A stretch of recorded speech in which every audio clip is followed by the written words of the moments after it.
Polavaram project నిర్మాణం జరుగుతున్న తీరుపై ఆందోళన వ్యక్తం చేస్తూ మాజీ ఎంపీ ఉండవల్లి అరుణ్ కుమార్ సీఎం చంద్రబాబుకు బహిరంగ లేఖ రాశారు. ప్రస్తుతం గ్యాప్ 2 ఆనకట్ట నిర్మాణంలో తీవ్ర సాంకేతిక వ్యత్యాసాలున్నట్టుగా ఆ లేఖలో ప్రస్తావించారు. పూర్తిస్థాయి డిజైన్ ఆమోదాలు లేకుండానే పనులు కొనసాగించడం ప్రమాదకరమని హెచ్చరించారు ఉండవల్లి.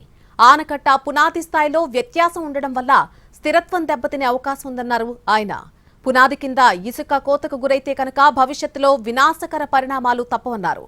గత ప్రభుత్వాల తప్పుల నుంచి నేర్చుకోకుండా తొందరపాటుతో పనులు చేయడం సరికాదని సీఎం చంద్రబాబుకు ఉండవల్లి హితవు పలికారు.